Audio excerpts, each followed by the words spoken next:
uma maneira geral, você vai ver pelos tratados, havia um respeito à hierarquia do compasso. Então, o tempo forte tocava mais forte, mais apoiado, os tempos fracos faziam pequenos decrescendo. Quando você tem uma ligadura, a última da ligadura é curta e a ligadura é sinônimo de decrescendo. Né? Por exemplo, se você tem uma frase que seja, né, o próprio Mozart, né, em vez de que tem uma ligadura, esse trecho do trio, em vez de tocar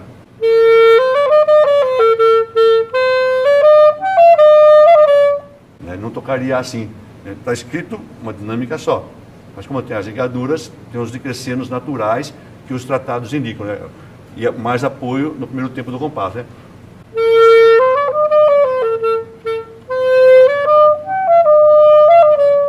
Então tem esses apoios que dão uma outra...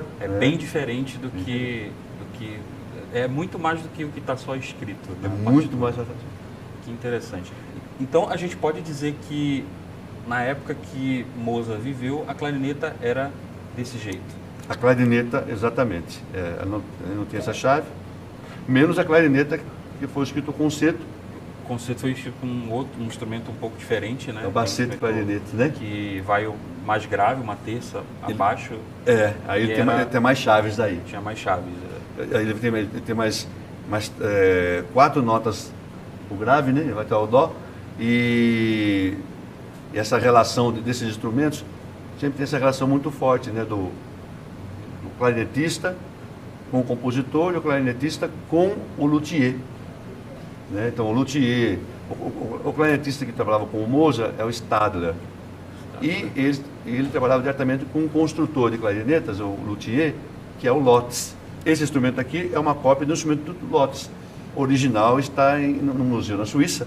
E a gente mede lá no museu, aí faz uma cópia do instrumento que o Lotz fez. Então, e não sei se o que está lá pertenceu ao Stadler, exatamente, porque o Lotz desenvolvia o instrumento junto com o Stadler e vendia para muita gente. Né? Esse aqui foi a fábrica de Von Burgano que fez para mim, né? Na verdade não para mim, mas para a Universidade Federal da Bahia, então o instrumento pertence à Universidade Federal da Bahia, baseado num Lotz que está lá. Né? Então, as medidas que vem, né, as dimensões todas, é um si bemol. Eu lhe pergunto, agora, como deve ter bastante gente se perguntando agora, por que é importante que nós, clarinetistas, que tocamos esse clarinete moderno, clarinete já bem desenvolvido, né, um clarinete já veio aí, que é bem diferente desse instrumento aqui, por que é importante para a gente conhecer um instrumento como esse? Tem vários aspectos aí, Edson. O primeiro quando você toca com esse instrumento, né, a gente amplia, né, o conceito do que é tocar esse repertório. Realmente tocando, seguindo os tratados. Né? Muitas notas aqui não falam como eu digo assim, ela não soa como soa no moderno. Então a gente passa a entender até as decisões composicionais do compositor, porque ele fez isso, não fez aquilo, pensando no instrumento. Porque não é um instrumento deficiente, pelo contrário, né? Ele tem todas as possibilidades que foram exigidas na época, né? E quando a gente passa a conhecer isso, a gente passa a conhecer não só amplia essa maneira de como tocar, amplia o universo de interpretações, mesmo hoje no instrumento moderno, como a gente passa a conhecer mais como funciona o instrumento moderno em termos de acústica, de sonoridade, né? Por exemplo, tem notas aqui que não vão falar tão bem como na moderna. Só o sustenido, por exemplo, na cabeça, ele é aqui. Se eu for tocar ali forte, ele vai ficar surdo. Né? É uma posição bem complicada. Chatinha, né? De fazer. Porque a gente não tinha essa chave do sol sustenido, tá vendo? A gente não tinha ela, né? A chave, então, a assim, chave 9. Chave 9 aqui, 9, né?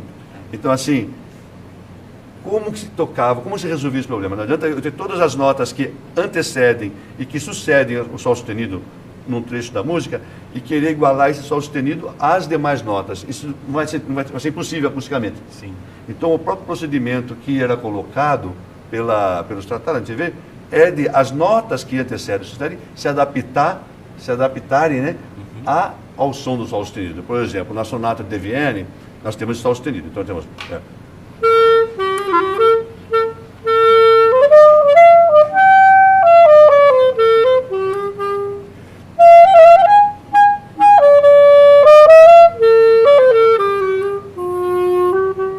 Eu faço diminuindo para chegar no solzinho, né? Aí eu posso dar esse apoio, porque é o que chama no Tratado de Época, é uma apogiatura harmônica, que é uma nota buona. Então ela tem que ser... Agora, como que eu vou fazer uma nota buona numa nota que é ruim, né? Quer dizer, como eu vou conseguir essa unidade? Então, quer dizer, a nota que antecederam, eu vou diminuir, né? Em vez de fazer... Né? Eu faço diminuindo. Aí eu consigo mais ou menos equilibrar. Né? Que maravilha.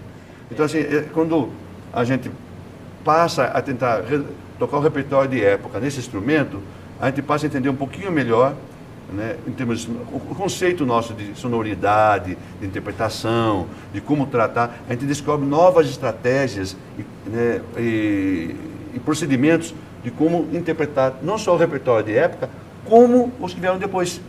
Né? A partir disso, quando você pega uma passagem de Weber, por exemplo, né, então você consegue, a partir do que você aprendeu do século XVIII, você chega no começo do século XIX e vê aí muita herança de como se tocava e que ainda carrega de Weber, né? Mas você vê assim, os mesmos conceitos da interpretação no começo do século XIX, ligado ainda. Né? Então, não afeta apenas o repertório do século XVIII, mas vai, até quando chega em Brahms, né? A gente costuma tocar Brahms, por exemplo, o negócio fala tudo. Mas quando você passa assim, pô, será que não pode ser...